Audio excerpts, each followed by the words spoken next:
In a quiet church filled with grief, a pregnant woman lies in a coffin, but her Who is story that is far woman in from the over. red dress? As her husband walks in, dare he bring hand in her hand here? with his mistress, everyone believes he's already won. But what they don't know is that Rachel planned everything. Every lie, every betrayal, every secret carefully recorded, leading to one final move.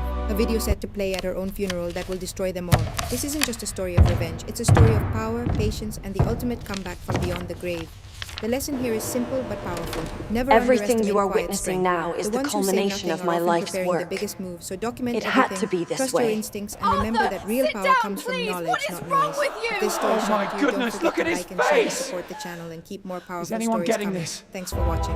Imagine your own funeral. The church is filled with 200 people who love you. At the front of the room is a beautiful coffin holding your body, a young pregnant woman who died under very mysterious circumstances. Then the church doors suddenly open. Your husband walks in hand with the woman he was cheating on you with. But here is the secret that no one there knows. The wife in that coffin was not a helpless victim. She was a genius. While everyone thought she was just an elementary school teacher planning lessons about butterflies, she was secretly building a $47 million empire. While her husband plotted to steal her money and run away with his mistress, she was documenting every single lie, every crime, and every betrayal. And she left behind a final gift, a video. That video was scheduled to play at her own funeral. It was designed to completely destroy the lives of everyone who thought she was weak. What comes next will absolutely shock you. You need to stay until the very end because nobody could have predicted the final twist. I certainly did not. This is the story of Rachel Morrison, and it is about how one dead woman had the last laugh. The mahogany casket sat at the front of St. Andrew's Church, a gorgeous but heartbreaking centerpiece. It was framed by large bouquets of white lilies. The soft glow of candlelight flickered, casting dancing shadows across the polished wood.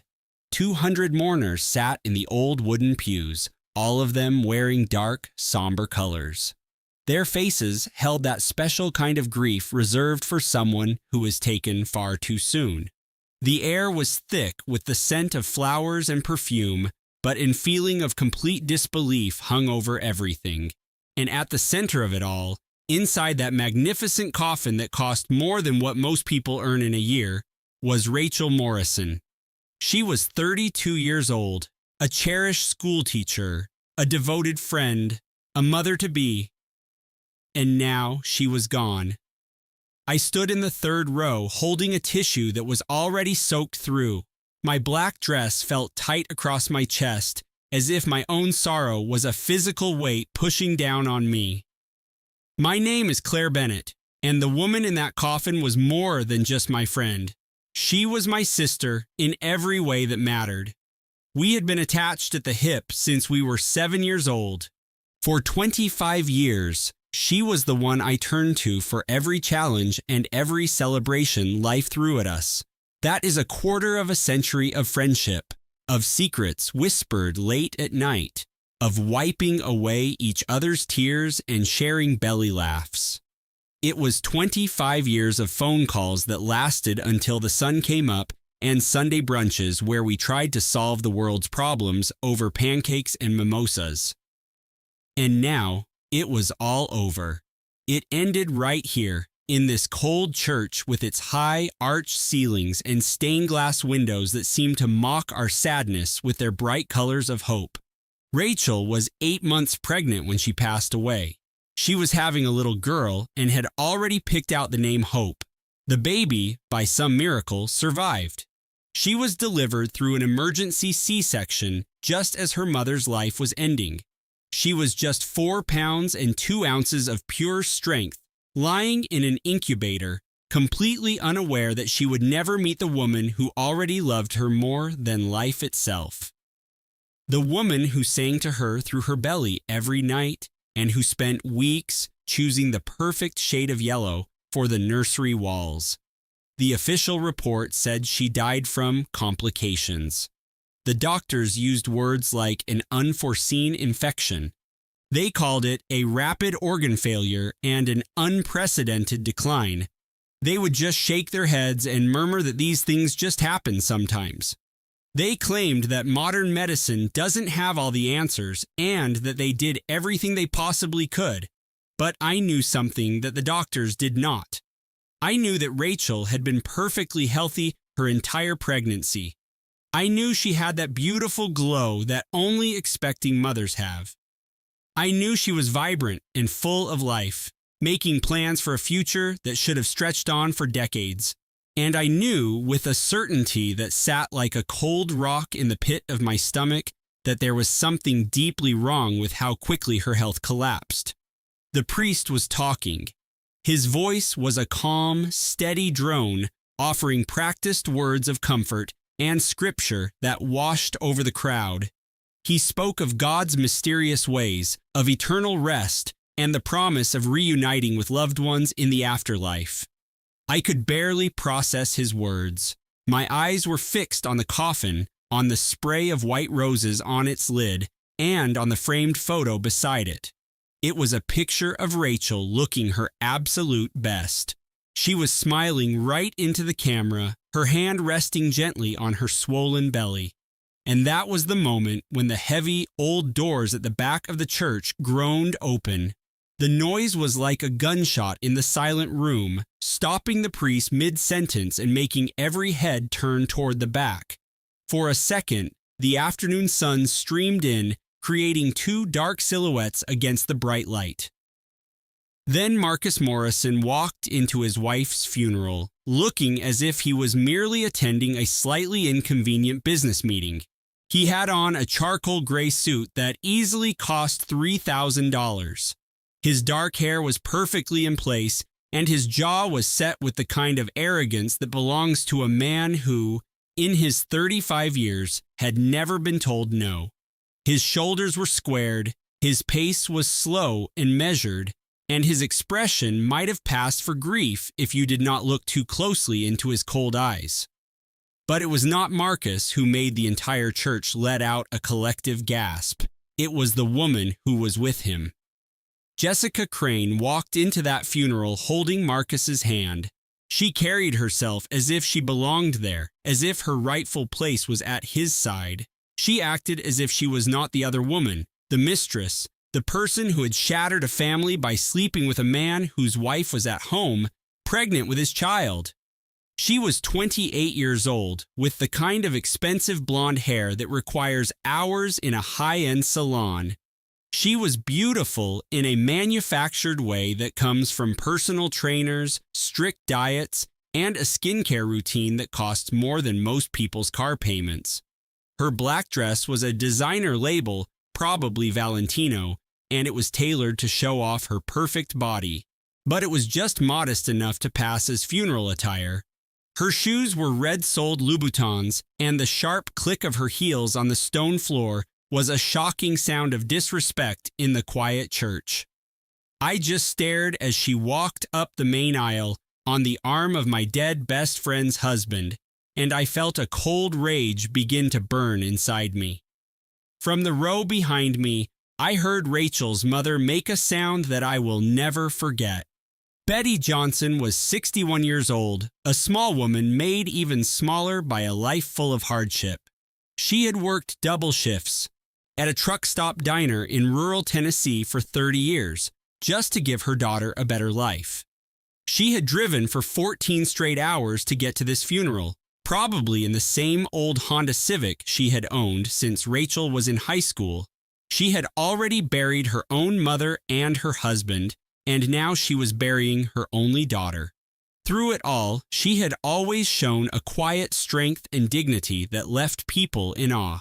But seeing her son-in-law stroll into her daughter's funeral with his mistress was the thing that finally broke Betty Johnson. The noise she made was like a wounded animal. It was a cry of pure agony that cut through all the whispers and gasps. Her legs buckled beneath her. I was able to catch her just before she hit the floor, wrapping my arms around her tiny frame as she shook with sobs she could no longer control. I learned a very important lesson in that moment, standing in that church, holding a grieving mother while her daughter's betrayer paraded his mistress past her coffin. When someone shows you who they really are during the absolute worst of times, when basic human decency is all that should matter, you need to believe them. This was not grief making Marcus act so horribly. This was not shock or confusion. This was not some sick way of seeking comfort. This was Marcus Morrison finally dropping the mask he had worn for years. He was showing his true self to every person who had ever been fooled into thinking he was a decent man. I have seen some terrible things in my life. I have seen people crumble under pressure, but I have never, ever seen someone do it while wearing a $3,000 suit at his own pregnant wife's funeral, with his mistress on his arm and a faint smirk on his lips. Marcus led Jessica directly to the front pew of the church. He guided her to the seats reserved for immediate family, to the place of honor right before the coffin that held the woman he had promised to love for the rest of his life. He sat down without even a single look at Betty, without a single glance toward the woman who had raised the wife he had just buried. Jessica sat beside him, elegantly crossing her legs as if she had just arrived for a fashionable brunch. She had a perfectly blank expression, except for a small, smug smile playing on her lips. A wave of murmurs instantly swept through the pews, spreading like wildfire. I watched as phones emerged from purses and pockets, even during such a solemn moment. People were recording openly, tilting their screens at angles they must have believed were sneaky. By the time Marcus took his seat, I knew the entire shameful display was already lighting up the internet. It was racing across social media and group texts, all while Rachel's body rested in a coffin not 20 feet from where they sat. The priest had frozen mid-sentence. He simply stood at the lectern, his face a picture of disbelief. His sermon about eternal peace and divine mercy now sounded utterly absurd in the face of the drama unfolding before him. For a long, heavy moment, no one moved or spoke. The air in the church was thick with tension you could practically touch. It was a poisonous blend of shock, outrage, and something else, a strange feeling of anticipation. That is when a man named Thomas Whitmore rose to his feet. I had only met him once before, 3 days earlier, when he had summoned me to his office. He told me things about Rachel that left me breathless. These were secrets that made me question if I had ever really known my best friend. I realized she had been playing a very complex game, one that no one else was even aware of. And now, the final move was about to be made. The lawyer was 58 years old and had the classic appearance of Connecticut wealth. He had silver hair swept back from his brow and sharp blue eyes that saw everything but revealed nothing. For 30 years, he was a corporate attorney before switching to estate planning. He moved with the quiet certainty of a man who had seen it all and was surprised by nothing. He walked to the front of the church with slow, measured steps, his expression grave. The priest stepped aside from the podium without hesitation, clearing the way for this unexpected speaker. "Ladies and gentlemen," Mr. Whitmore began. His voice, though quiet, filled the cavernous church. There was a quality in his tone that demanded your attention. People sat up straighter. The whispering died down. Even Marcus finally tore his eyes away from his phone. For the very first time since walking in, a hint of unease flickered across Marcus's face. "Before this service concludes," the lawyer declared, "I've been asked by Rachel to read her final will. She insisted it be read here, in the presence of everyone she loved." He paused, letting his eyes drift over the crowd. His gaze settled firmly on Marcus and Jessica in the front row. His next words were soft, yet they hit with the force of a physical blow, and in front of everyone who betrayed her. Marcus's confident posture sagged just a little. Next to him, Jessica grabbed his arm, her manicured nails digging deep into his suit jacket. Her knuckles went completely white. Mr. Whitmore then reached into his jacket and produced a thick, legal-looking envelope. He held it up so everyone could see. Then, with great ceremony, he began to break the wax seal. I did not understand what was happening in that moment. I had no clue what Rachel had been planning or what secrets she was keeping. I never knew she had been quietly assembling an empire while all of us just saw a sweet, unassuming elementary school teacher. We saw the woman who made lesson plans about butterflies and frogs. But as I stood there in that church, watching the color drain from Marcus Morrison's face, it all started to click. As Attorney Whitmore prepared to read the will of his dead wife, I finally understood the truth. Rachel had known. She had known everything about the affair. She knew about all the lies and the secret deceptions, but she refused to just accept it. She refused to fade away like some helpless victim. No, she had a plan. I watched Marcus shift uncomfortably in his seat as 200 pairs of eyes burned into him with utter contempt, but they had no idea what was really coming. Even I did not know the full picture until 3 days ago. Rachel had used the last few months of her life to build a perfect trap, and every person who had wronged her, underestimated her, or looked at her gentle nature and thought she was weak, had just walked right into it. To truly grasp how we reached this point, with my best friend gone and her husband's mistress sitting in the family section, I need to take you back. We have to go back to before the secrets and the betrayal, before this incredible plan was ever put into motion. We have to return to the beginning of a love story that was always going to end in both heartbreak and triumph. Rachel Ann Johnson grew up in a trailer park just outside a small town in rural Tennessee. It was the kind of place people spend their whole lives trying to escape. Her mother, Betty, worked double shifts at a truck stop diner. She would get home at 3 a.m, smelling of stale coffee and grease. Her feet would be swollen and her back would ache, but she always managed a warm smile for her daughter. A father was never in the picture. Betty never mentioned him, and Rachel learned early on not to ask. But Rachel was blessed with a brilliant mind. It was a sharp, powerful intellect that her teachers recognized immediately. It set her apart from the other kids in their poorly funded school system. Counselors would stare at her test results and say, "That girl could be anything she wants if she could just catch one break." Betty Johnson was determined to be that break. She took every extra shift she could get at the diner. She found odd jobs on the side. She cleaned houses for the wealthy families who lived across town. She saved every single penny that was not needed for rent and food. She tucked the money away in old coffee cans and hid it under her mattress. She had a small savings account that she never touched, no matter how desperate things got. When Rachel turned 17, she won a full scholarship to the University of Virginia. She sobbed when the acceptance letter arrived. Betty cried right there with her. They just stood in that tiny trailer kitchen, holding what represented her daughter's future. All those years of sacrifice had finally been worth it. Rachel arrived on campus with only 2 suitcases, $300 cash, and a burning desire to build a better life. She worked 3 different jobs all through college. She was a waitress at a local diner, serving entitled students who barely tipped and townspeople who looked right through her.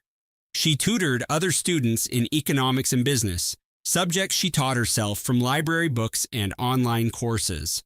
On weekends, she cleaned the dorms, scrubbing toilets for students who never even knew her name. Despite all this, she maintained a perfect 4.0 grade point average. Despite all this, she made the dean's list every single semester. And despite all this, she graduated with the highest honors, earning the deep respect of her professors. It was during college that she met Marcus Morrison. He was Rachel's polar opposite. He came from wealth, she came from poverty. He had a network of powerful connections. She knew no one. He possessed the casual confidence of someone who has never faced a real struggle. His family was old money from Connecticut, built on generations of stocks, real estate, and powerful alliances forged at exclusive clubs. His life was a world of country clubs and yacht parties. Marcus was failing his economics class, and Rachel was assigned as his tutor. He strolled in 20 minutes late for their first session. He was wearing a polo shirt that cost more than Rachel's entire wardrobe. He looked at her like she was the help. Honestly, she should have walked out right then. Looking back now, I can see all the warning signs that Rachel either missed or chose to ignore. He was so arrogant, acting as if his time was infinitely more valuable than hers. I remember the way his eyes scanned her worn-out laptop, her simple clothes, and her practical shoes. You could almost see the wheels turning in his head as he calculated her worth and dismissed her. But Marcus Morrison was a predator, and he was very good at reading people. He saw something in Rachel during that meeting. Maybe it was her sharp intellect. Maybe it was her natural beauty, the kind that shone without any need for expensive makeup or clothes. Or maybe it was something far more calculating. Maybe he saw a young woman who had fought for every scrap she had ever earned, and he likely figured she would be grateful for any crumbs of attention he threw her way. So, he completely changed his tactics. He started showing up to their tutoring sessions on time. He began bringing her coffee, and he always remembered exactly how she took it. He asked questions about her life, her past, and her dreams for the future, and he pretended to listen with genuine interest. He pursued her relentlessly. He would show up at the diner where she worked, order a coffee he never drank, and just watch her. He had flowers sent to her tiny off-campus apartment. He sent her enormous bouquets of flowers, the kind that clearly cost a fortune. He also sent her letters that were surprisingly thoughtful for a young man who had been handed everything on a silver platter his whole life. In the beginning, Rachel tried to keep him at a distance. She was a very smart woman. She understood that they came from two completely different worlds. She knew his family would never welcome the daughter of a waitress. She had learned that fairy tales are not real, and that happy endings are for people who do not worry about paying their bills. But Marcus was persistent, and he was very charming. He always knew the perfect things to say to her. "I will never be one of them," he promised her one night after she finally admitted why she was holding back. "I am not like those rich kids who look down on everyone. That is not who I am, Rachel. I love you for who you are, not for where you came from. It makes no difference to me at all." And she believed him. She fell for every single word. 5 years after that promise, they were married at his family's country club in Greenwich, Connecticut. I was her maid of honor. I stood right there next to my best friend, in a dress I found on a sale rack, and altered myself. I saw her face shine with a kind of pure joy that made me incredibly happy for her. Did you know that Rachel made her own wedding dress? She came up with the entire design and then spent 6 months sewing it all together by hand. She did it because Deanna Morrison, who was Marcus's mother, refused to buy a dress for someone she referred to as the help. "A person from a trailer park does not get to wear a designer dress," Diana had sneered. She had no clue I was standing nearby and heard every single cruel word. "You can spray perfume on it," she added, "but at the end of the day, it is still just trash." I should have told Rachel at that very moment. I have gone over that moment in my mind 1,000 times. I always ask myself if things would have been different if I had just said something. But she was so full of joy that day. She was standing at the altar in the stunning dress she had made with flowers in her hair. She was about to marry the man she loved with all her heart. I just could not find the strength to shatter her happiness. Maybe that makes me a coward. Or perhaps it means I am partly responsible for what happened down the road. I have spent years trying to figure it out, and I still do not have an answer. The wedding was the strangest mix of beautiful and horrible. It was beautiful because Rachel was absolutely radiant. The venue was gorgeous, and for a short time, It seemed like their love could actually overcome their different backgrounds. But it was horrible because I had to watch Diana Morrison, his mother, float around the reception. She whispered poison into the ear of anyone who would listen, making sure they all knew her real opinion of her new daughter-in-law. I heard Diana say to a woman covered in diamonds, "I give it 5 years." Her voice was just loud enough for me to overhear. "You cannot take the trailer park out of the girl," she went on. "The excitement will wear off, and Marcus will return to the world he was raised in." 5 years. That was Diana's official prediction. She was wrong, but only by 3 years. The first 2 years of their marriage seemed perfect. Rachel and Marcus found a lovely apartment on the Upper East Side of Manhattan. He started a great job at a big investment bank. She began teaching 3rd grade at a private school, shaping the minds of children and coming home with wonderful stories about her students. Her entire face would glow when she talked about them. Then, Rachel discovered that Marcus had a gambling problem. He had lost $50,000 at a casino down in Atlantic City. He lost $50,000 in a single weekend. This was money they simply did not have. He had run up their credit cards and had even taken out a loan in both of their names without her knowing. When she confronted him about it, he started to cry. The tears looked real. He got down on his knees right in their living room and begged her for forgiveness. He swore it was a one-time mistake and promised that it would never, ever happen again. He said all the things a person says when they are caught, desperate, and have no real intention of changing. Rachel used her entire inheritance to pay off what he owed.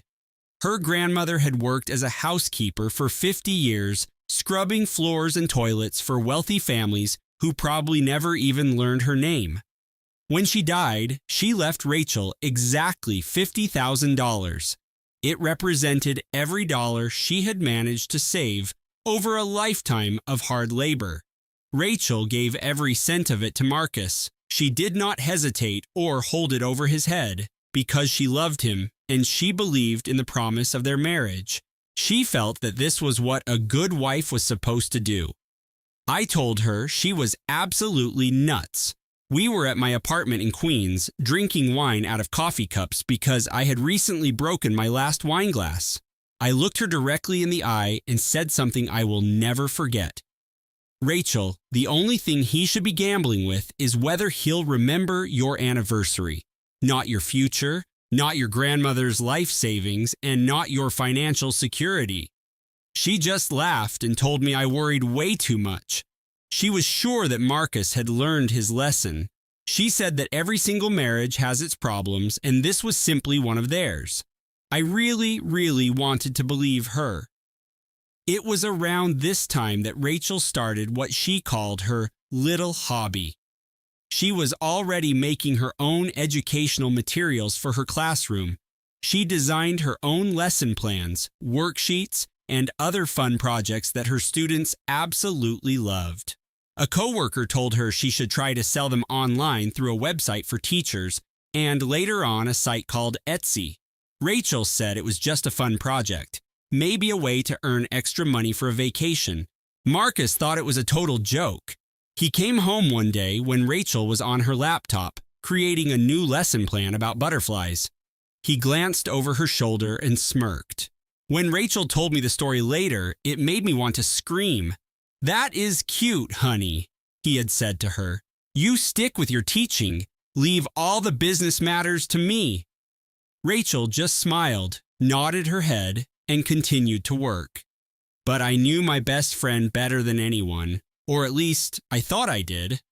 I saw a strange flicker in her eyes when she told me what he had said. It was a flash of something I had never seen from her before. It was not hurt feelings or disappointment. It was something sharper, something much colder. It almost looked as if she was calculating something. Looking back on it now, I am sure that was the exact moment that everything changed. That was when Rachel stopped being the sweet, innocent girl from Tennessee who believed in happy endings. She began to transform into someone new, someone patient, strategic, and maybe even a little bit dangerous. But I did not see it at the time. I had no idea what was truly going on behind my best friend's kind smile. I just figured she was finding ways to handle a bad situation. I thought she was learning to live with her circumstances, the way women have for generations when they feel stuck in a difficult marriage with no clear path out. I never would have guessed she was quietly building an empire. 6 months before the funeral, Rachel was 6 months pregnant. I had never seen her look so beautiful. Being pregnant just suited her perfectly. She seemed to avoid all those common complaints you hear about, like swollen ankles and morning sickness. She was simply radiant. She almost always had one hand resting on her belly, as if she were protecting something incredibly precious. And of course, she was. We met up for lunch on a Thursday in the early spring. We went to a little cafe in Brooklyn that served the kind of trendy avocado toast you see all over social media. Rachel was already there when I got there. She was sitting near the window, and the sunlight made her look like a classic painting of an expectant mother. But I knew the moment I saw her that something was wrong. I could tell as soon as I sat down. There was a stress around her eyes that her smile could not hide. I could see the tightness in her shoulders, which told me she'd been having trouble sleeping. "What is it?" I asked, getting straight to the point. We knew each other too well for small talk. Rachel took a long, slow breath. She reached into her handbag and slid a credit card statement across the table to me. "I found this last week," she said. "Look at the charges, the third one from the bottom." I looked. It was a charge from the jewelry store, Tiffany & Company, for $4,300. "He bought me jewelry," Rachel said, her voice completely empty. "The thing is," she continued, "he never gave me anything. There was no necklace, no new earrings, no bracelet, nothing at all. Maybe it is a surprise," I suggested, but the words felt hollow even to me. "Maybe he is waiting for a special day." Rachel just shook her head no. I looked through our closet, his office, his desk drawers. There is no little blue box hidden anywhere. No receipt, nothing. So where did $4,000 worth of jewelry from Tiffany & Company go? Rachel's eyes met mine across the table. What I saw in them made my stomach clench. It was not shock or confusion. It was resignation. It was like she had already known the truth and was just waiting for the proof to finally appear. "That is what I need you to help me figure out," she said. She did not go home and confront Marcus about it. That was not how Rachel did things any longer. I was beginning to see that she had spent years observing her mother handle difficult times with grace and careful thought. She had learned that knowledge is its own kind of power and that screaming and yelling first does not mean that you win. Instead of that, she hired a private investigator. His name was Mike Callahan. He was a retired police detective from New York City who now specialized in what he referred to as domestic investigations. Rachel covered the investigator's fee herself. The money came from her online business selling educational guides. She mentioned to me that it was doing pretty well. At that moment, I did not think anything of her comment. Pretty well could have described almost anything. I assumed it was a few $100s a month, just enough to hire someone without using the bank accounts that Marcus monitored so obsessively. I had no idea what her words truly meant. Not then. The investigator had photographic evidence within a single week. Rachel called me on a Wednesday night. Her voice was unusually steady, the kind of steady that happens when someone is using all their power to keep from falling apart. "Could you please come over?" she asked. "Marcus is working late tonight. I really need you to see this." I took the subway to her stunning apartment on the Upper East Side. It was one of those places with soaring ceilings that I had always secretly envied. When Rachel opened the door, her eyes were red and puffy from crying. She was holding a large manila envelope against her chest as if it were a dangerous device, and in a sense, it was. She carefully placed the pictures on her large dining room table. Her hands were shaking. The first photo showed Marcus with a blonde woman inside a high-end restaurant in Tribeca. They were leaning toward each other, and his hand was placed over hers on the table. The next photo was of Marcus with the same woman entering a stylish boutique hotel in Soho with their arms around each other. The last picture showed Marcus with her on a beach. It was geotagged at Martha's Vineyard. They were strolling hand in hand near the ocean, looking just like a newly married couple. The woman's name was Jessica Crane. She was 28 years old, a junior lawyer at his company, and had 87,000 followers on Instagram, where she flaunted an incredibly expensive lifestyle. It hit me in that moment that my best friend's husband was financing that entire lifestyle. "How long has this been going on?" I asked, almost afraid of what the answer would be. "The investigator believes it's been at least 8 months," Rachel replied. "It might be longer. He thinks it started even before I was pregnant." We both sat there quietly for a very long time. The photos were laid out between us like pieces of evidence from a terrible crime, and I suppose that is what they were. "What are you going to do now?" I finally asked her. Rachel's face hardened with resolve. "I am going to think. I am going to make a plan. And then I will make certain that when I finally make my move," she said, staring down at the pictures, "I am prepared for whatever comes next." She waited an entire week before she finally confronted him. She used that time to prepare, but I had no concept of how much she was really preparing or what she was preparing for. When she finally did bring it up, they were standing in the kitchen of their beautiful home. Rachel was completely calm. She held the stack of photos in her hand and asked him a very direct question. "How long has this been happening?" Marcus made no attempt to lie. He did not say he was sorry, and he certainly did not get down on his knees and beg her for forgiveness. He did not even apologize the way he did when she discovered his gambling problem. This time, he decided to attack her instead. "You have become so boring ever since you got pregnant," he said, and each word landed like a physical punch. "The only thing you talk about is the baby. Colors for the nursery, finding a pediatrician, which stroller we should buy. It is draining, Rachel.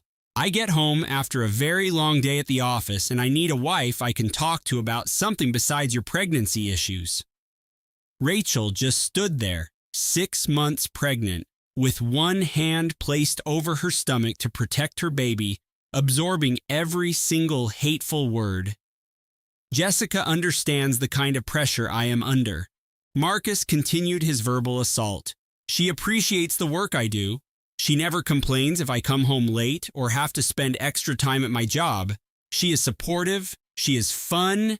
She is everything you were before you turned into this incubator." An incubator. He called his own pregnant wife an incubator with the same casual tone someone would use to discuss the weather. But Marcus was not finished. It was as if this bitterness had been growing inside him for years, held in check by a thin veil of decency that was now gone. The cruelty was now spilling out of him like poison from a cracked jar. "And what do you plan to do about it anyway? Leave me? How would you afford that? You have no money, Rachel. You are completely and utterly dependent on me." His voice was filled with scorn. "That tiny salary you make as a teacher would not even pay the rent on a small studio in this city. And your little side business, selling lesson plans? Come on, that is a hobby, not a real job." He moved a step closer, using his size to look down on her and seem more threatening. "Your mother was a waitress at a diner off the highway, and you are just like her, a nobody. You were a charity case that I saved. I brought you out of that sad little town and gave you a life you could have never even imagined. Everything you possess and everything you have become is because of me." his voice lowered to a whisper, which was somehow even more frightening than his shouting. "If you so much as think about divorcing me, I will ruin you. I will take this apartment from you. I will take all the money from our bank accounts, and I will take our child. My family has the very best lawyers in all of New York City. These lawyers have been working for my family since before you were even a child. Your family has absolutely nothing. No money, no important friends, and zero power. You will throw away years of your life fighting me in court, and in the end, you will lose it all. You will end up exactly where you began," he hissed at her. "Penniless, all alone, living in some rundown apartment, and only seeing our daughter on weekends if you get lucky. Is that the future you want? Is that the life you want for our baby?" Rachel did not answer him. She could not speak. Her voice was trapped inside her, silenced by the absolute shock of his viciousness. She was suddenly realizing that the man she married, the man she had loved and made sacrifices for, was a complete stranger. After he left to spend the evening with Jessica, Rachel drove to a parking garage on Fifth Avenue. She remained in her car, completely alone, for 2 hours and just let herself cry. She cried until she had no tears left, until her eyes were swollen and her throat was sore. Her hands were sore from gripping the steering wheel with so much force. She called me from inside that parking garage, crying so hard that I could hardly understand what she was saying. My first thought was to get in my car and drive straight into Manhattan just to comfort her and tell her that it would all be okay. But she stopped me. She told me she needed time to think. She said she had to decide what her next step would be. And I understood something that day that I will never forget. When a man tells you that you would be nothing without him, he is not just making a threat. He is telling you a secret. He is admitting his own deepest fear. It is the one thing that keeps him up at night, the single truth he cannot bring himself to accept. He is deeply afraid that you will someday figure out that he is the one who is nothing without you. He understands that all of his influence, his wealth, and his family connections are meaningless if you choose to leave him. He has built his whole identity around making you feel small, because if you ever stood at your full height, the world would finally see him for the weak, insecure little man he actually is. After spending those 2 hours in the parking garage, Rachel wiped the tears from her face. She pulled out her phone and called a number I did not recognize. "Tom," she said, and her voice was firm now. It had a cold quality that sent a chill through me when she told me about it later.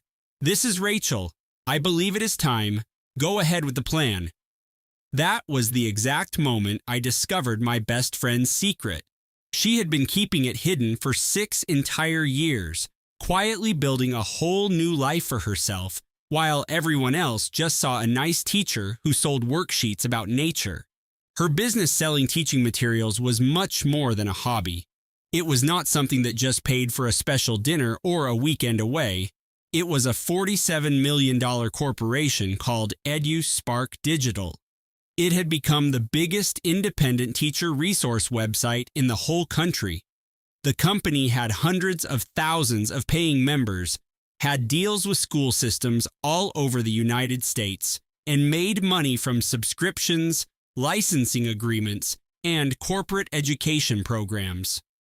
Rachel had constructed this entire enterprise on her own, bit by bit, by working in the early mornings and late at night when Marcus assumed she was just grading homework or preparing for her next class. She had legally formed the company in the state of Delaware long before she and Marcus ever got married. She placed all of the assets into a specific type of trust that her husband could never legally access. She had hired a team of employees, negotiated major contracts, and made incredibly smart business choices that transformed her little hobby into a massive success. And Marcus knew nothing about it. He had no idea. He honestly believed she was earning maybe $200 a month from her worksheets, He truly thought she would be lost without him.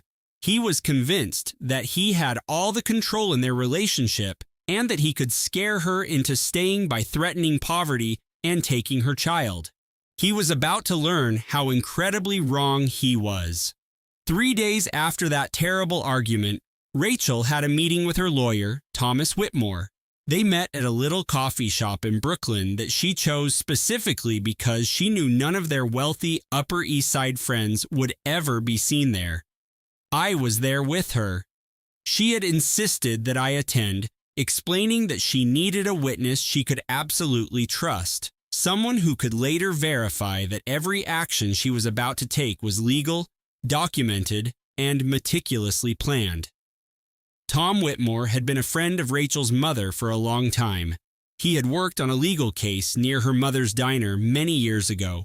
Long before Tom was a successful lawyer, he was just a young man starting out, and Betty was the kind waitress who served him coffee and pie. She would listen patiently as he worried about his difficult cases and long hours. An unlikely friendship grew between them, and it lasted for many years. So, when her daughter Rachel needed legal advice to start a business, she naturally called Tom. When she needed to structure her company to shield it from a husband she was beginning to distrust, she called Tom. And when she finally accepted that her marriage was a complete lie and she had to protect herself and her unborn baby, she called Tom. Tom laid the documents across the cafe table with the quiet confidence of a man who had done this 1,000 times. Still, I could see a glimmer of pride in his eyes as he explained what Rachel had built. The company is protected inside an irrevocable trust, he explained, his voice low in our private corner booth. It was created before you were married and funded entirely with money you earned. Marcus has zero legal claim to any of it. He cannot touch it, he cannot break it, and he does not even have to know it exists unless you choose to tell him. He pointed to another stack of papers. This is proof of his behavior. We have records of his gambling debts, his financial manipulation, and solid evidence of his affair, including dates, places, and photos. It documents every lie he ever told you, every promise he ever broke, and every dollar he took from your joint accounts without asking. I stared at the enormous pile of papers, at this mountain of evidence my best friend had been gathering while the rest of us had no clue. How long have you been collecting all of this? I asked in disbelief. 6 years, Rachel said with a calm voice. I began right after I caught him gambling the first time. I knew something was deeply wrong then, even though I did not want to believe it. So I just started keeping a record in case I ever needed it. She had been married for 8 years. For 6 of those years, she had been methodically building a case against her own husband. She was preparing for a day she prayed would never come, but she was too smart not to be ready for it. So, what is the plan now? I asked. Now we wait, Tom replied. Rachel needs to have the baby safely. We have to make sure the baby's future is completely secure before we do anything, he went on. And we have to be absolutely sure that when we make our move, Marcus has no way out. No hidden funds, no legal loopholes, and no chance to twist this story and make Rachel look like the bad guy. Rachel nodded, her hand resting protectively on her round belly. And I found something else, she said, something that changes the whole game. That is when she told us about the Costa Rica plan. Marcus was planning to drain their joint bank accounts the minute the baby was born. He had already purchased plane tickets for himself and Jessica.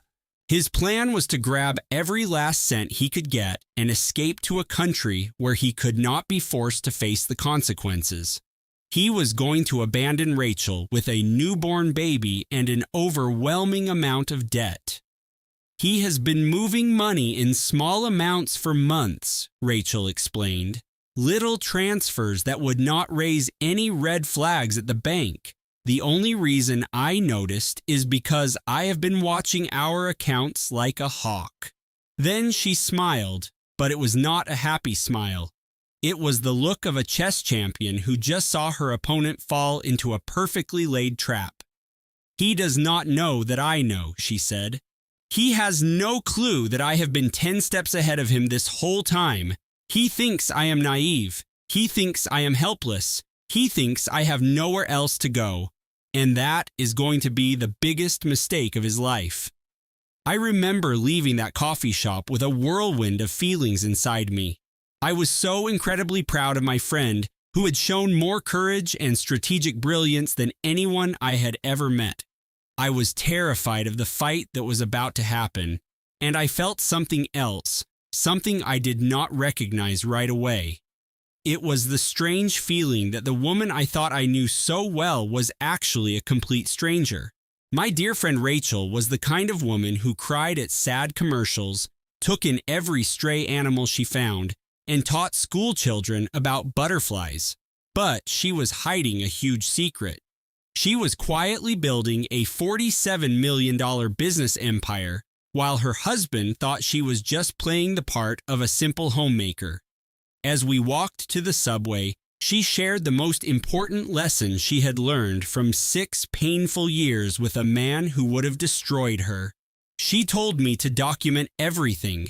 She said to save screenshots, make recordings, and keep bank records, because when you are fighting someone who holds all the power, information is your only defense. Information is your weapon, she told me. So you need to build an arsenal, Claire. You just never know when you might need it.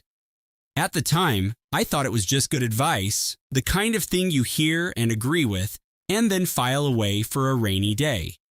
I had no idea that her words would soon become the only thing that could possibly save me. The weeks that followed were filled with tension, but also with a feeling of hope.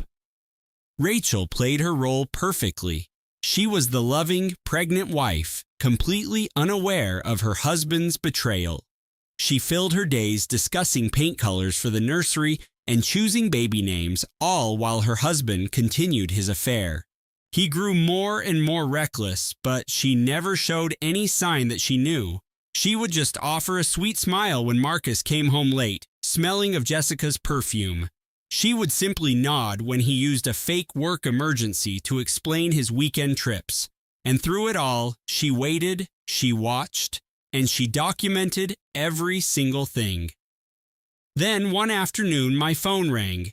It was Rachel, and her voice was buzzing with excitement. "I found his entire escape plan," she said. "I have everything.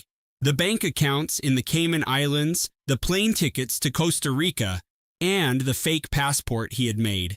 It looks like he has been planning this for much longer than I realized. He created a whole other identity. He is ready to disappear the second things get tough," she said. And then she let out a laugh of pure triumph. "He has no idea that I have copies of everything. He thinks his secret email is secure because the password is a private joke he thinks I would never figure out. What he does not know is that I put a keylogger program on his laptop 3 years ago." I was absolutely stunned.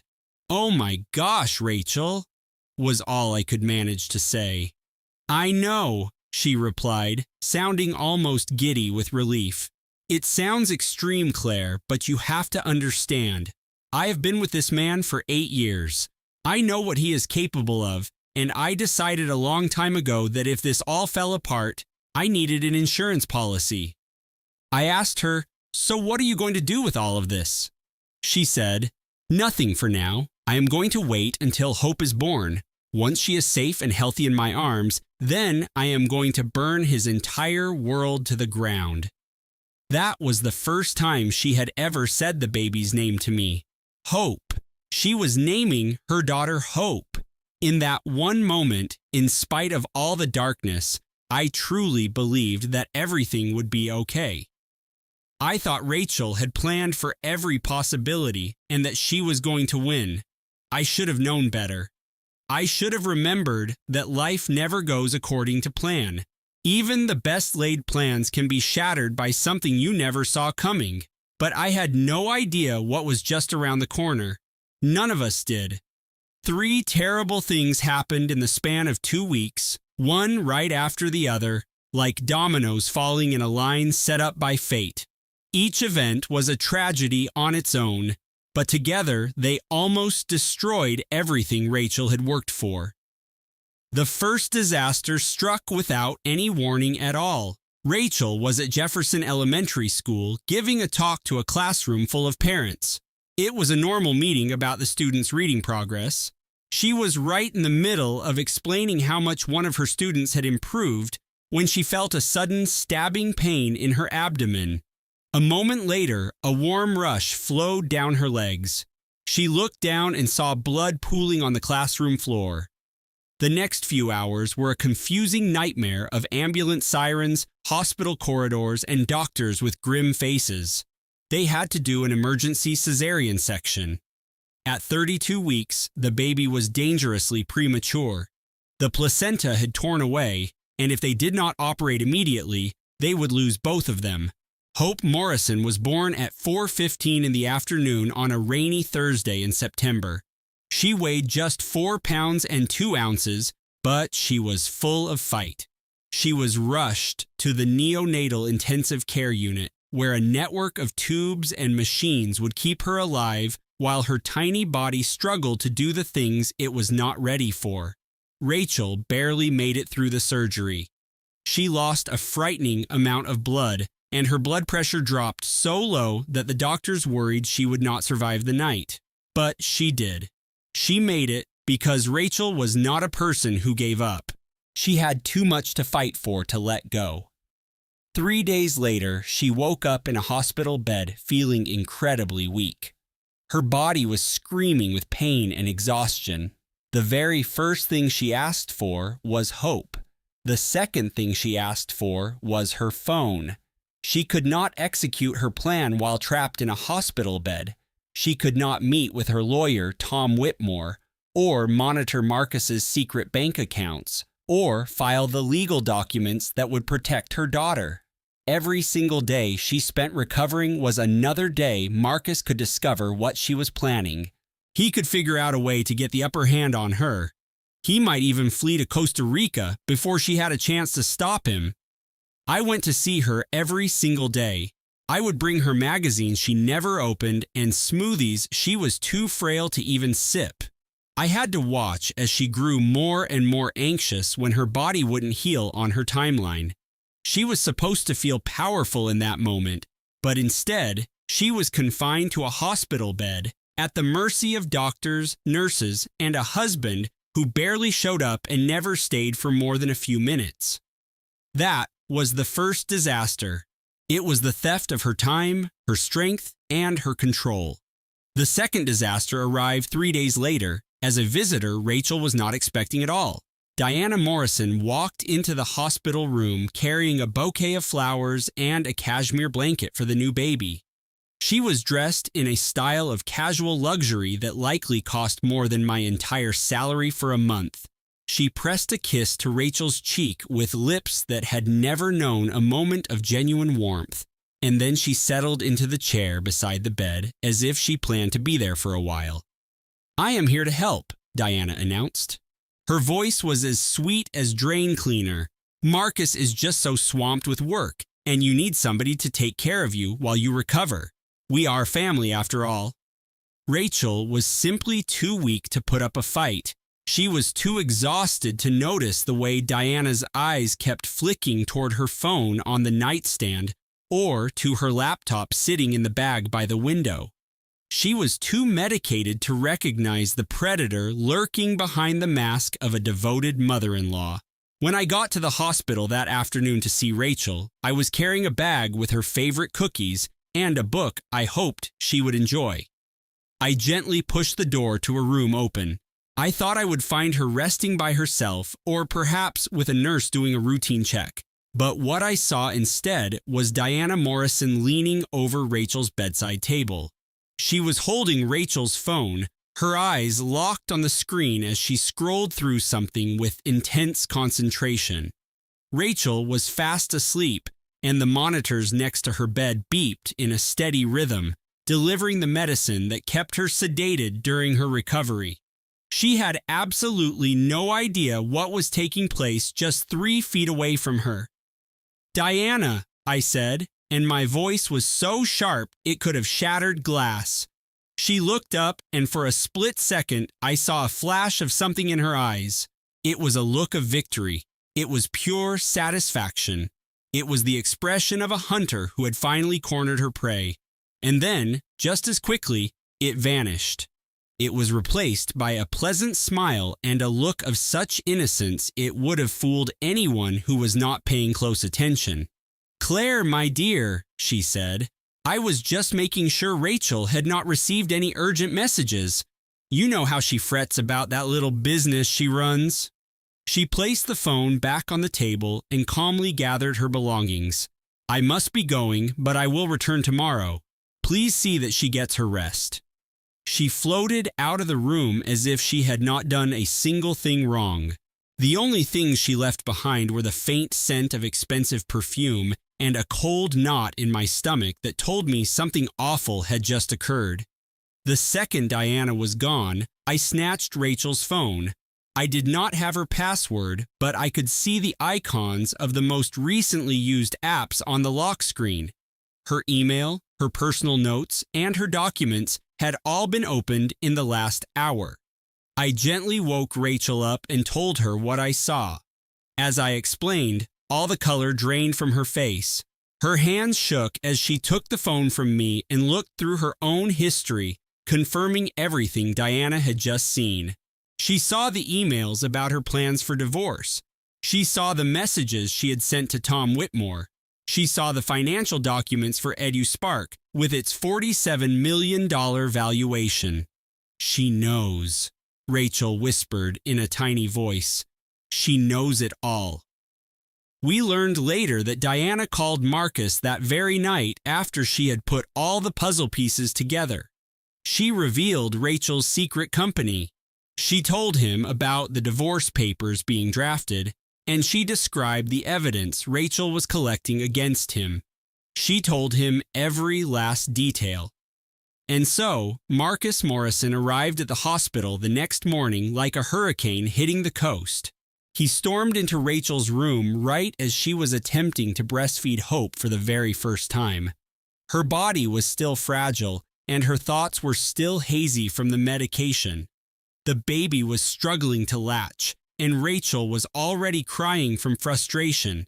And then suddenly, her husband was there, standing over her bed with a storm of fury in his eyes.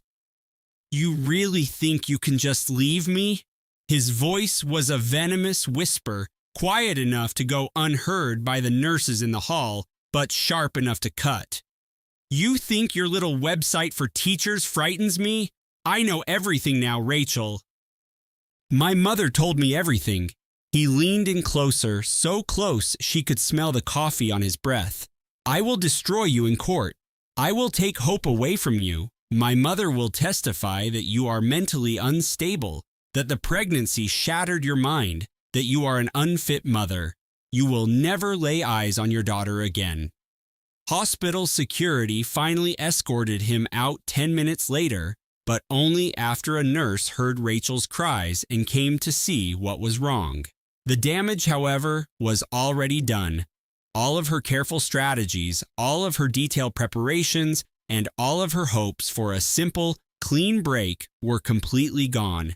Her husband's rage and her mother-in-law's scheming had shattered her spirit.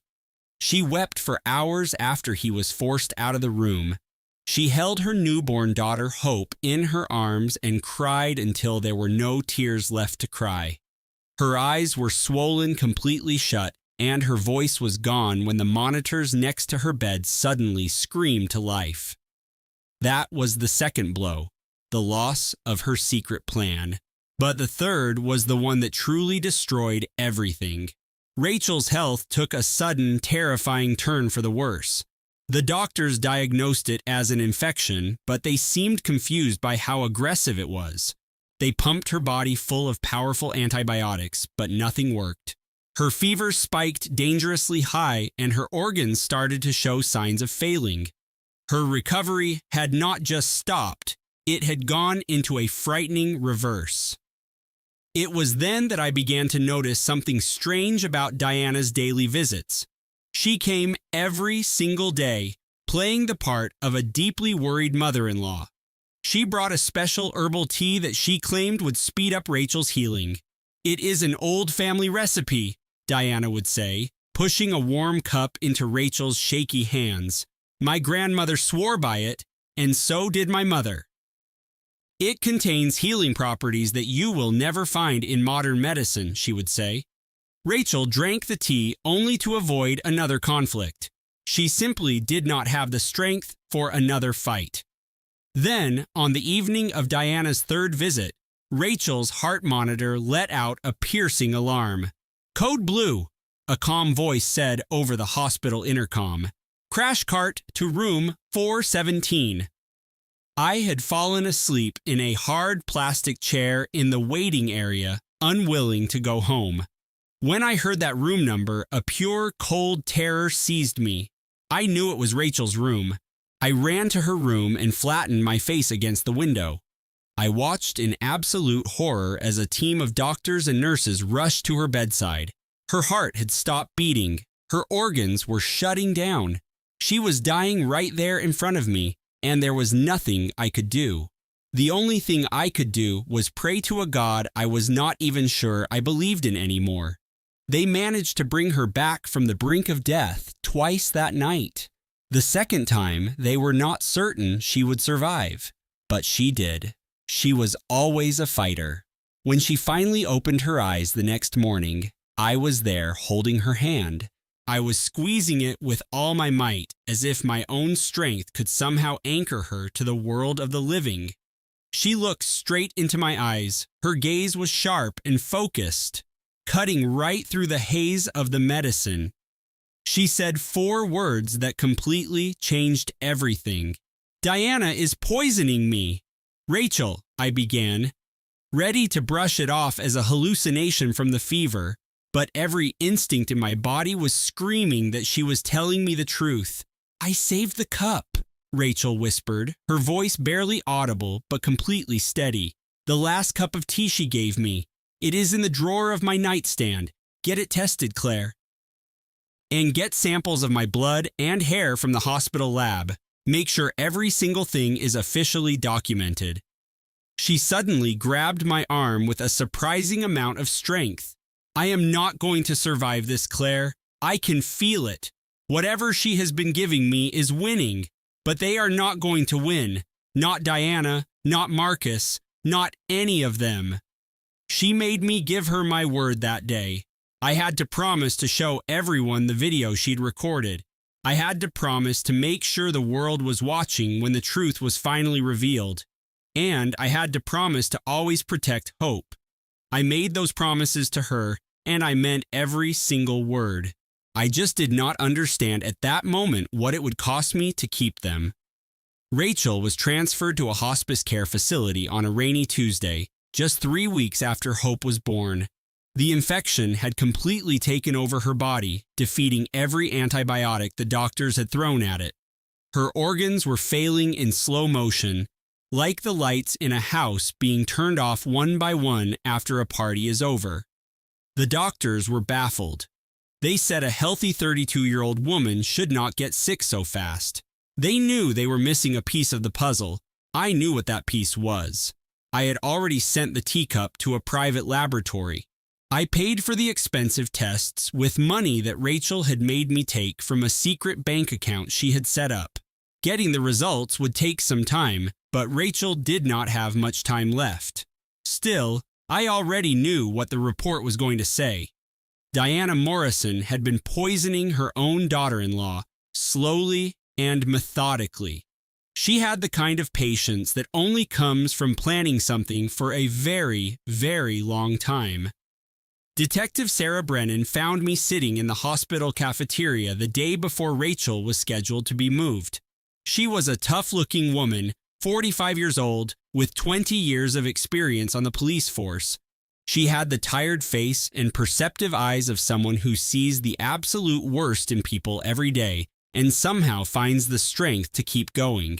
"I used to know your mother," Brennan said, sitting down across from me with a cup of burnt coffee. "Betty Johnson. I worked a case at her little diner years ago when I was just a rookie. She was the kindest woman I had ever met. Her daughter was too, from what I can recall. She took a small sip of the awful coffee and looked at me closely. "Something about this is very wrong," she said. "A young, healthy mother doesn't suddenly fall apart for no reason. The doctors are baffled, which tells me they are avoiding something they don't want to find." "What are you trying to say?" I asked. "I am saying I will investigate this, but quietly for now. However, if you have any information that could explain why she is upstairs dying in that bed, you need to tell me right now." And that is when I told her everything about the teacup. I explained Diana's daily visits and the special tea she always brought. I told her how Rachel was certain her mother-in-law was trying to poison her.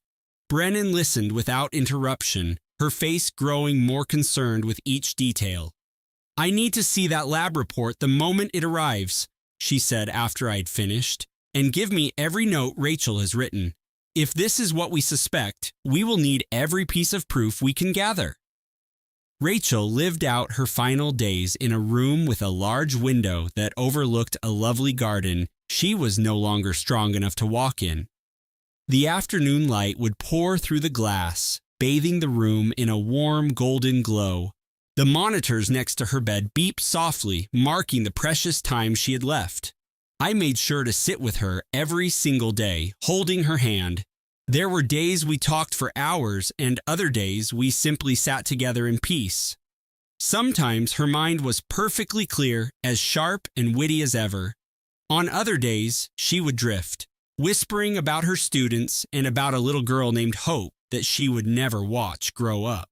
During her last clear-headed day, she had me make another promise. "I've written letters," she told me, her voice barely audible.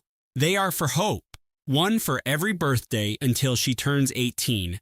For her first day of school, for her first heartbreak, for her graduation day, and for the day she gets married." My eyes filled with tears and they streamed down my cheeks. "Rachel," I started to say, but she gently squeezed my hand to silence me. "Please, let me finish. I wrote letters for every moment, for everything I am going to miss. My words will be there for her, even when I can't be." She drew a shaky breath. "I also wrote other letters, one for Marcus, one for Jessica, and one for Diana. These are a different kind of letter, the kind they absolutely cannot ignore." A faint, sad smile appeared on her lips, but there was still a fire in that smile. It was the Rachel I knew. "They believe I am dying a weak and defeated woman. They are convinced that they have won. They think the girl from the wrong neighborhood finally received her punishment. They have absolutely no clue what is about to hit them, Claire. Not a single clue." She let out a soft chuckle that quickly turned into a painful series of coughs. "For 6 years, I created a $47 million company while my husband assumed I was just grading school papers. I completely outplayed him in his own game, and he was never even aware he was a player. If that isn't the definition of a good wife, I don't know what is." Her small body trembled from the effort of speaking. "You must promise me you will play that video. Promise me that everyone will be there to see it, especially Diana, especially Marcus, and especially his little social media star." "I promise," I said, and I meant it with every fiber of my being. "Promise you will look after Hope, teach her to be a strong woman, tell her who I really was, not the helpless victim they will try to make me out to be. Let her know that I fought until my very last breath. I promise. Promise me that you will complete what I started." My attorney, Tom Whitmore, has a file in his office. The label on it says Phase 2. If Marcus ever makes a threat against Hope, or if he ever tries to take what belongs to her, you open that file and you bring him to ruin. I promise, Rachel. I promise you all of it. She passed on at 3:47 in the morning on a chilly Tuesday in October. I was the only person with her at the end. I held her hand as the line on the monitor went flat and a deep silence filled the room. Nurses came in and out, The hospital chaplain spoke words of comfort, but I could not hear them. Outside, the rain had finally let up, and the first hint of morning light was breaking through the clouds. Her last words were spoken so quietly, I almost did not catch them. My best friend's final words to me were a command. "Make them watch, Claire, every last one." Even though she was gone, I promised her I would. "You know I will," I whispered. Inside St. Andrew's Church, the air was thick with silence. 200 pairs of eyes were fixed on Attorney Thomas Whitmore as he stood at the pulpit, a single envelope in his hands. In the front row sat Marcus, Rachel's husband, with his new woman, Jessica, right beside him. He was not grieving. He looked annoyed, like he was waiting for a meeting to end. He believed this was simple, that Rachel's fortune would soon be his. He was about to find out how wrong he was. I, Rachel Ann Morrison, being of sound mind and body, declare this as my final will and testament. Mr. Whitmore's voice boomed through the silent church. He read the formal opening with deliberate slowness, letting the suspense hang in the air. I had to bite my tongue to keep from yelling at him to just get to the point. And then he dropped the first bombshell. To my daughter, Hope Elizabeth Morrison, I give all my shares of Edis Park Digital, the company I started from scratch and built over the past 6 years. These shares are held in a protected trust to be managed by my friend and sole trustee Claire Bennett until Hope reaches the age of 25. He paused, allowing the weight of his words to sink in. At the time of her passing, EduSpark Digital had a valuation of $47 million. Financial projections indicate it will be worth $80 million within 2 years. An audible gasp spread like a wave through the church.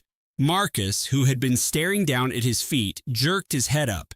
His expression shifted from boredom to confusion and then to pure terror.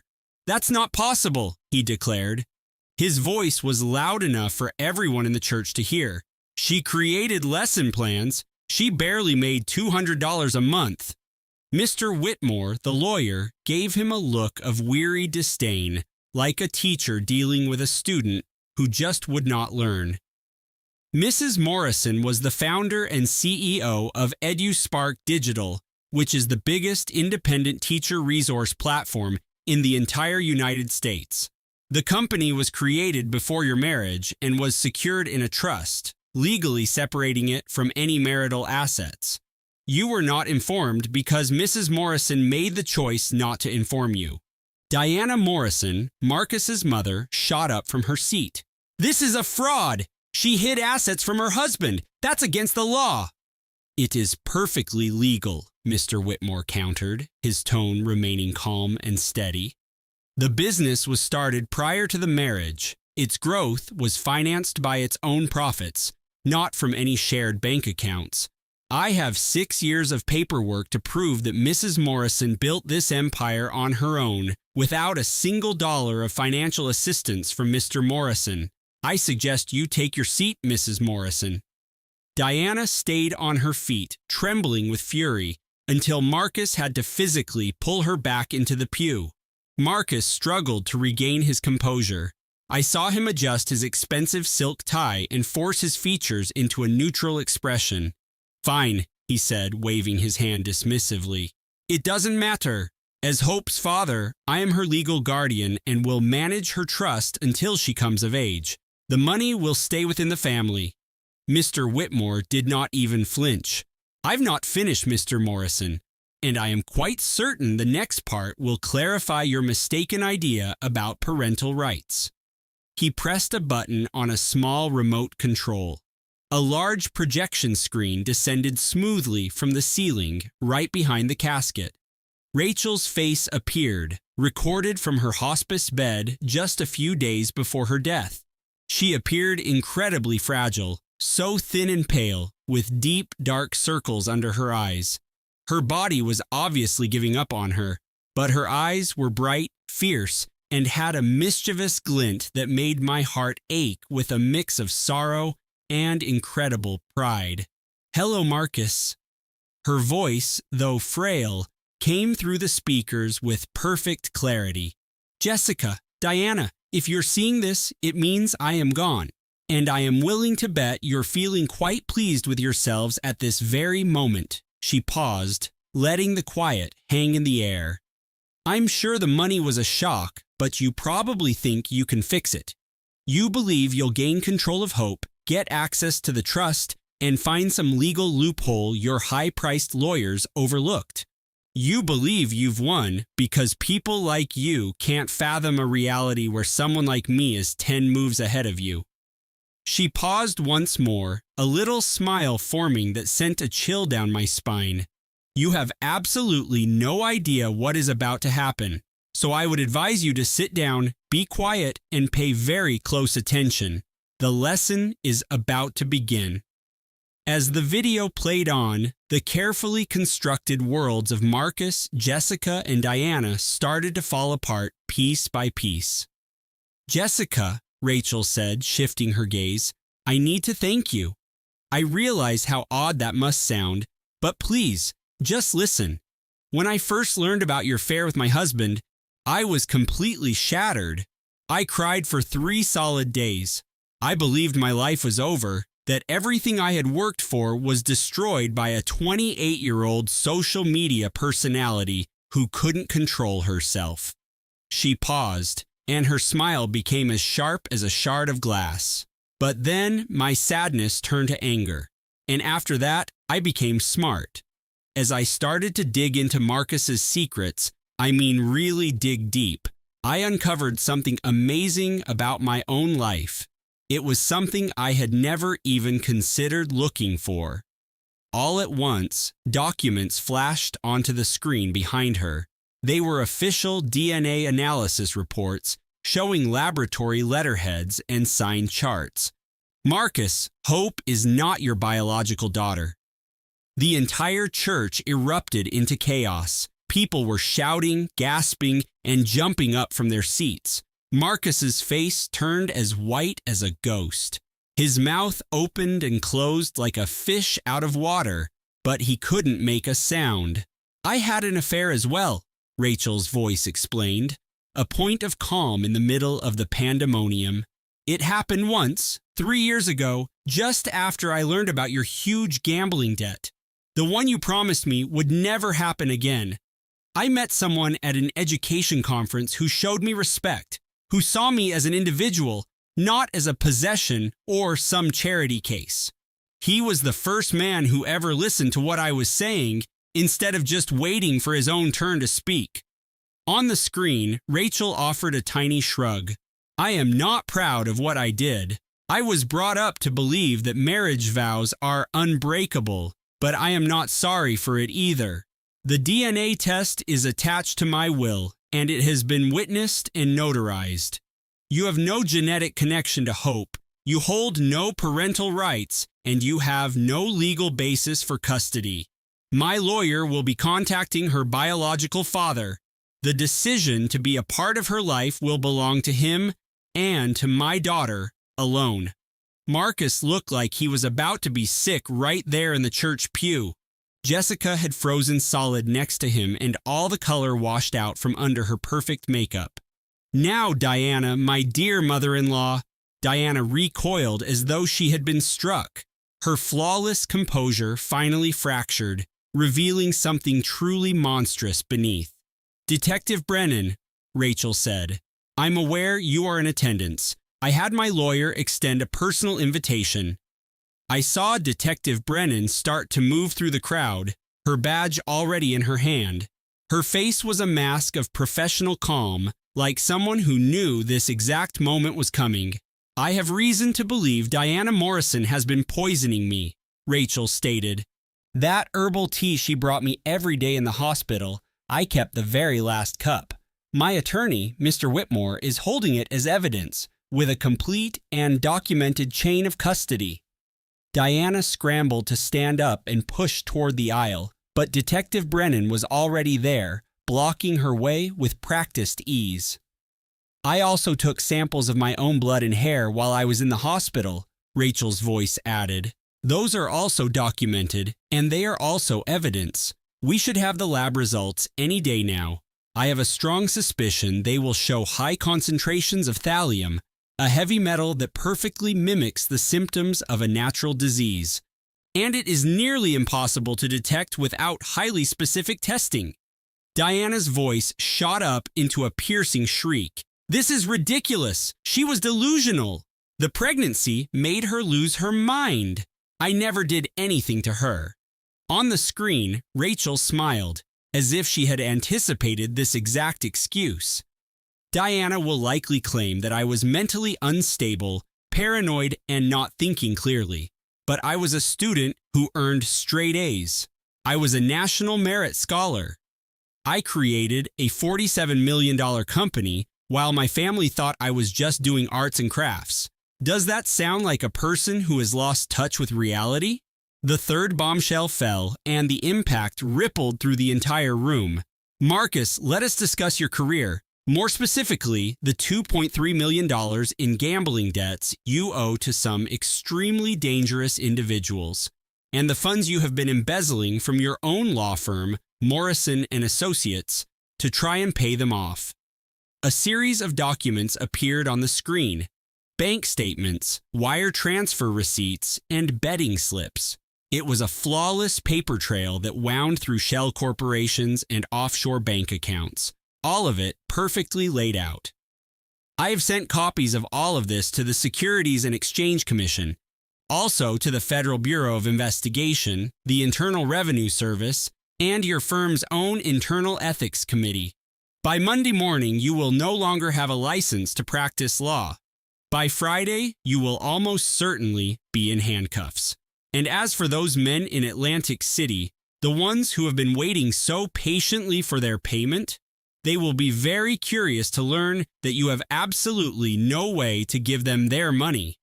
Marcus was trembling now, a sheen of sweat on his forehead. His expensive $3,000 suit suddenly looked like a cheap rental, but Rachel was not finished. Oh, and Jessica, I have one last thing for you, my dear. Jessica, who had been trying to create distance between herself and Marcus, went completely rigid. I know that you have been selling Marcus's insider trading information to Greg Holloway, his greatest business competitor. I have the emails, the Venmo transaction records, and the text messages where you called Marcus, and I am quoting here, a useful fool who is too self-absorbed to realize he is being manipulated. The text messages flashed onto the screen. Jessica's face simply crumbled. Marcus, your mistress has been methodically destroying your career from the inside, all while you were busy destroying me. She has been working for your biggest rival this whole time, giving him every bit of information you were naive enough to share with her. You believed she loved you. She believed you were a stepping stone to a wealthier life. I guess that means the two of you are a perfect match. Marcus snapped his head around to glare at Jessica, his eyes filled with a terrifying rage. You were working for Greg? Jessica's calm finally broke completely. Marcus, I can explain it. It was not what it looked like. I was just trying to protect myself for when everything fell apart. You were selling my secrets? I could end up in prison because of what you did. Oh, that is just wonderful. Jessica's voice rose to a scream. You are the one who embezzled from your own firm. You are the one with a mountain of gambling debt. I was just making sure I would be okay when you finally went down in flames. They yelled at each other in the front row of the church as 200 guests watched and dozens of cell phones recorded every single horrible word. My best friend's funeral had become the most stunning reality television show anyone had ever witnessed. Never misjudge a quiet woman, Rachel's voice said from the screen, cutting through their argument. Quiet waters do not just run deep. Sometimes they conceal a tidal wave. And sometimes that tidal wave has spent 6 long years learning the location of every single crack in the foundation. Police cars arrived at St. Andrew's Church less than 20 minutes after the video concluded. Detective Brennan had radioed for backup before the second secret was even revealed because she knew what was about to happen. She was ready to move on 6 years of meticulously gathered evidence. Diana Morrison was escorted from the church in handcuffs, her shouts about her family's good name bouncing off the high stone ceilings. Her powerful attorneys and her high society friends were of no use to her now. None of that mattered. The police officer who walked her to the patrol car looked completely uninterested in her desperate claims. "I have rights!" Diana yelled. "I demand to see my lawyer! This is defamation! That woman was insane! I never poisoned anybody!" But the lab results were returned only 2 days later. They discovered thallium, just as Rachel had predicted. It is a slow-acting poison that accumulates in the body over many weeks, making the symptoms look like a common infection or organ failure. Diana had been giving it to her daughter-in-law for a very long time. It could have been for months. She operated with the steady patience of a person who had planned out every single detail. Diana would now live the rest of her days in a prison cell. Meanwhile, before Marcus could even walk out of the church, federal agents were waiting for him with subpoenas. The Securities and Exchange Commission, the Federal Bureau of Investigation, and the Internal Revenue Service were all investigating him. His law firm terminated his employment by the end of that day. They issued a press release that called him a disgrace to the entire legal community. His bank accounts were frozen during the investigation. The plane tickets to Costa Rica that were in his desk would never get used. 3 days later, the loan sharks came to collect their money. Marcus was not granted bail because he was considered a flight risk. He was safely in a federal jail when 2 very large men appeared at his empty apartment. They were there to collect the money he owed. They left angry, but they were not the type of men to simply forget. Jessica Crane was arrested on 17 charges, which included insider trading and conspiracy to commit financial fraud. Her booking photo was all over the internet within a few hours. You could see her smudged mascara, messy hair, and the wrinkled designer dress she was wearing in the holding cell. Her Instagram followers plunged from 87,000 to fewer than 8,000. It all happened in one night. The comments online were brutal. "This is what you get when you trade your soul for a married man." Another person said, "Imagine throwing away everything for a guy who was already losing it all." "She really thought she was the main character," one comment read. Plot twist, she was the cautionary tale. I witnessed all of this from a distance, feeling a strange combination of triumph and grief. Rachel had won. She had outmaneuvered every person who had ever belittled her, and she accomplished it all after she had passed away. But she was still gone. No amount of justice on earth could ever change that. 2 weeks after the service, Greg Holloway contacted me through attorney Whitmore. When we met, he seemed incredibly nervous. He kept playing with his coffee cup, which was not the behavior I expected from the cutthroat businessman Marcus had told me about. He was 40 years old, successful, and dressed in a style that suggested he had money but did not need to advertise it. But it was his eyes that truly captured my attention. They were kind and genuine, and they were filled with a sadness that mirrored my own. "I loved her," he said quietly. "Rachel. We only knew each other for 3 months. But I truly loved her," he went on. "She was the most remarkable woman I had ever known. She was brilliant and resilient and funny, and she had no clue just how extraordinary she was." He looked down at his own hands. She was hesitant to leave Marcus at first. She honestly believed she could repair their marriage, that she could salvage it. She kept saying that she had made a promise and she needed to try everything possible before she could leave. By the time she accepted that the marriage was beyond saving, she was already pregnant, and that is when everything began to unravel. He then handed me a picture. It was Rachel standing on a beach somewhere. Her hair was blowing in the wind as she laughed right at the camera. In that single photograph, she looked happier than I'd seen her in years, maybe her entire life. Greg's voice was low. I never knew about hope, he said. I found out at the funeral. The DNA test. Rachel never told me she was pregnant with my baby. I think she was trying to keep me safe, or maybe she was trying to keep herself safe. She knew Marcus would ruin her if he ever discovered the truth. He looked up at me, his eyes glistening with tears. I want to be in Hope's life. I want to help you raise her. I want to give her everything Rachel would have wanted. This has nothing to do with the money or the inheritance. It is because she is my daughter, he said, his voice firm, and loving her is the only way I can still love her mother. I sat there studying him from across the table. This was the man Rachel had chosen, even for a short, secret time. I started to understand what she must have seen in him.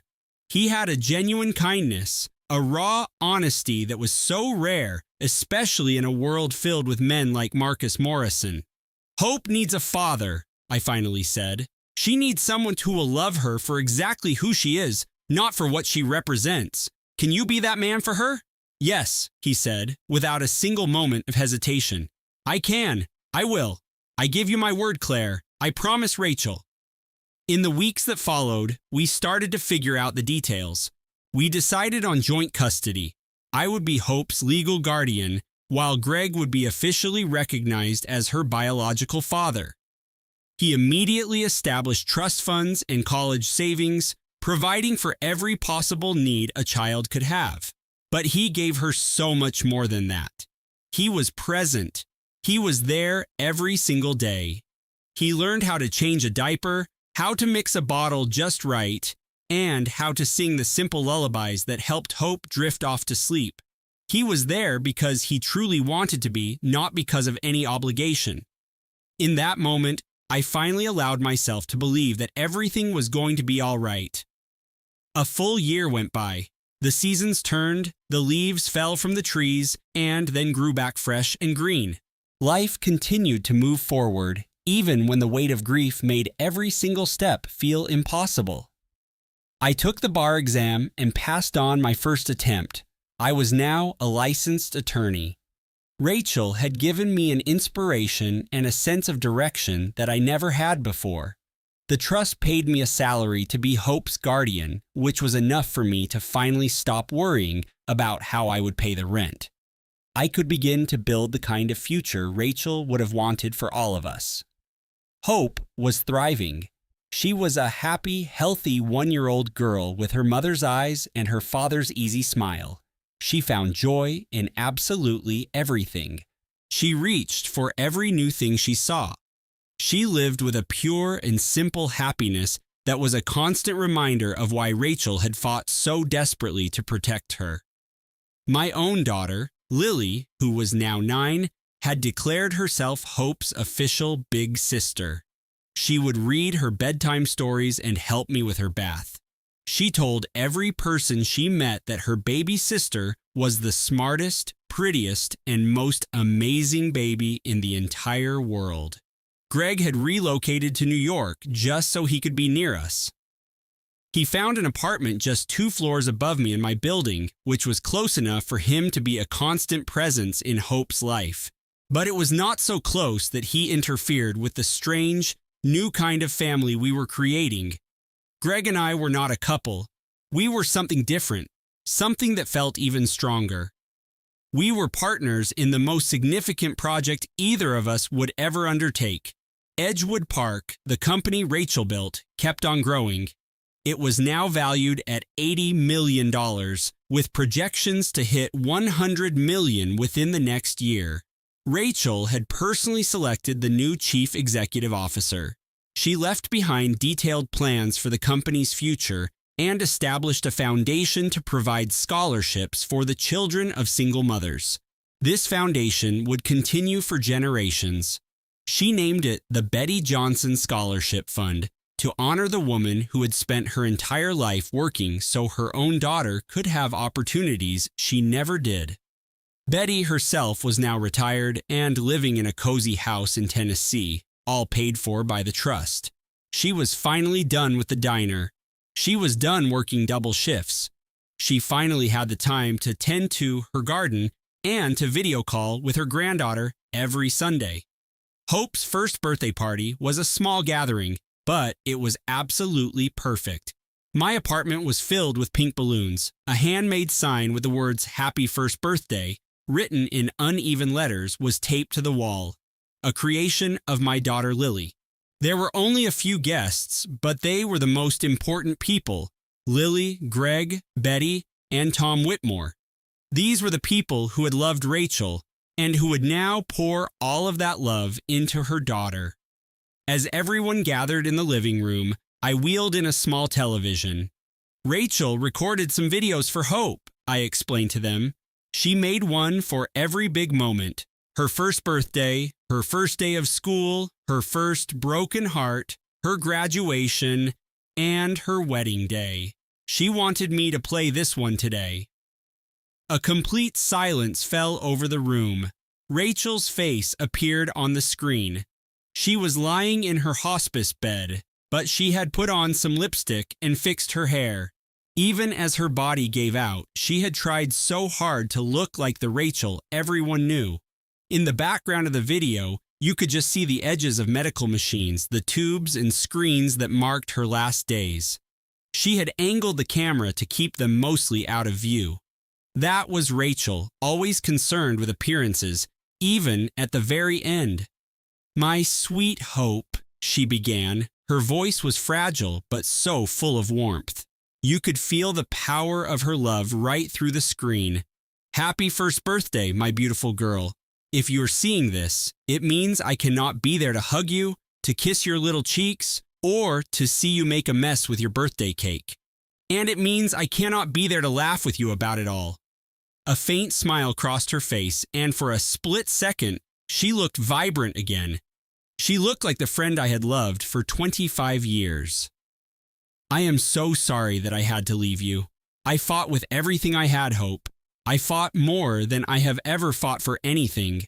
But you learn that some fights cannot be won, at least not in the way you expect.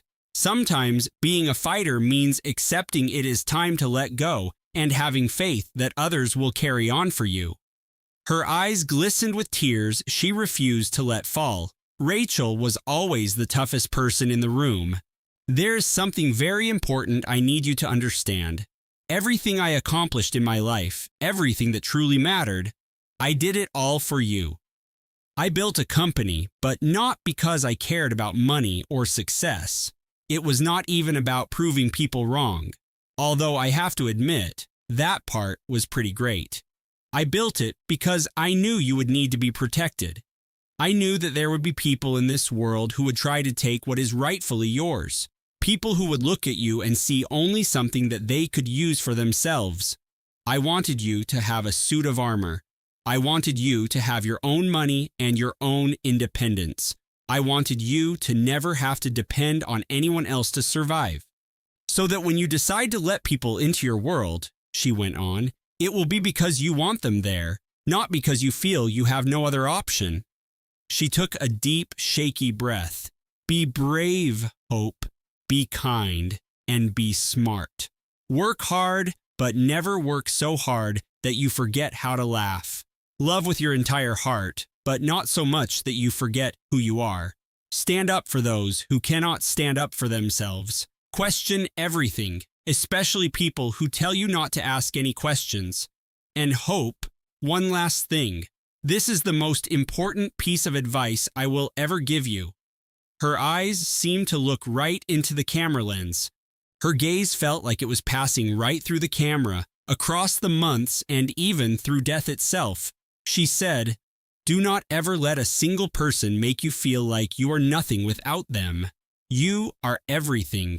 You are my entire world. You are the daughter of Rachel Morrison, and that means you are more powerful than anyone knows, even yourself. I will love you forever, no matter what, no matter how much time passes between us. Happy birthday, my sweet girl." When the video ended, the room was filled with the sound of quiet weeping. Betty held a tissue to her eyes, her shoulders shaking. Greg pulled Hope onto his lap and hugged her tightly, his own face wet with tears. He whispered something to her so quietly that none of the rest of us could hear it. Even Tom Whitmore, a man who I had only ever seen as a calm and professional lawyer, was dabbing at his eyes with a handkerchief. Lily pressed against my side, her arms wrapped tightly around my waist. "She is not really gone, is she, Mommy?" she asked in a small voice. "As long as Hope has those videos, sweetheart," I said, pulling her even closer. "No, she is not really gone at all." 3 days after the party, an envelope arrived at my new law office. It did not have a return address, but the postmark was from the federal prison where Marcus was being held before his trial. I opened it with a hand that was perfectly calm and steady.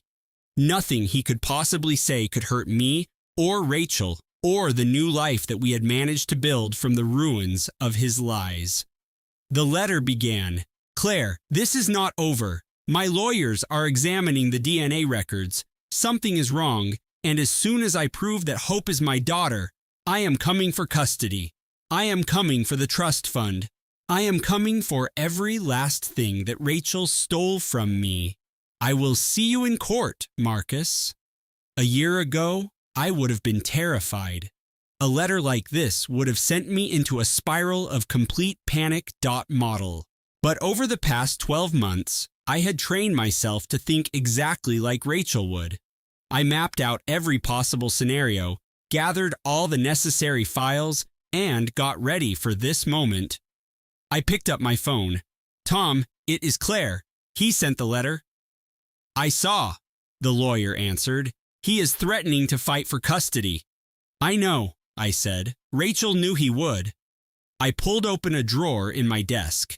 A thick manila folder I had never seen before was waiting for me. Rachel's perfect handwriting was on the label. It said, "Phase 2, for when he tries to take Hope. Do not open unless you have to." I broke the seal and began to examine the records, pictures, and audio files inside. Tucked inside was a flash drive marked "Insurance" and a letter from my best friend penned in the last weeks before she passed.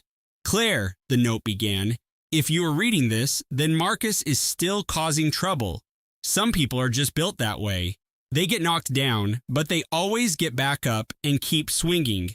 They do not do it because they expect to win. They do it because fighting is the only thing they know."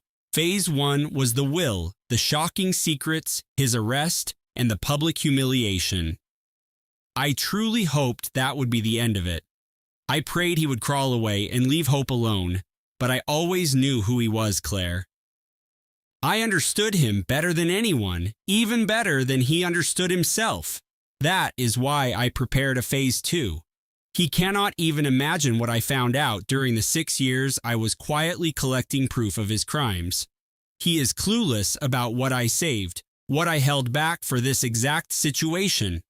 He actually believes the funeral was his final punishment. He thinks all my cards are on the table.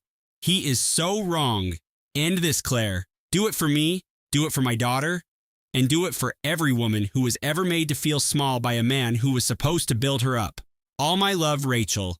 P.S. Tell Hope that her mommy says hi, and tell Marcus, checkmate. A smile spread across my face, the same determined smile I had seen on Rachel's in her video. It was a smile full of confidence, fire, and determination. "Oh, Rachel," I whispered to myself, "you brilliant, scary, wonderful woman. What other plans did you put in place?" I started to sort through the contents of the folder. It was packed with names, dates, and evidence of crimes that made the revelations at the funeral look like child's play. This was more than enough to lock Marcus away for decades, to completely ruin his reputation, and to make sure he could never harm Hope or any other person ever again. Through my office window, the massive city stretched out below, home to millions of people, each with a story of their own. Sitting in his federal prison cell, Marcus Morrison was probably feeling quite proud of himself for sending that threatening letter. He likely believed he was still in charge, that he still had options, that he still had a way out. He had no idea how wrong he was. Rachel had made sure of it. I reached for my phone to call Tom Whitmore to launch Phase 2 and to finish the job my best friend had entrusted to me. I remembered the words from the end of Rachel's video message. Justice takes her time, but she never forgets. I would not forget either. And that is the tale of Rachel Morrison. She was a woman everyone underestimated. They called her plain, boring, and said she was nothing without her powerful husband. From beyond the grave, she proved them all wrong. She left all of us with a powerful lesson that day. Do not ever underestimate a quiet woman. Do not ever mistake silence for weakness. And do not ever believe that wealth and power can protect you from the consequences of your own actions. If this story resonated with you, if it made you angry, if it gave you a sense of hope, or if it reminded you of the strength you have inside, I really want to hear about it. Let me know in the comments, what would you have done if you were Rachel? Would you have sought the same kind of justice that she did? And if you know someone who needs to hear this story, maybe someone who feels stuck or powerless, or like they have run out of options, please consider sharing this with them. Sometimes all it takes is a story to remind someone of how strong they truly are. Make sure you click that subscribe button and turn on your notifications so you never miss what is coming next. On this channel, we are all about justice. We believe in karma, and we know that you should always pay attention to the quiet ones. Thank you for staying with me all the way to the end. I look forward to seeing you in our next story.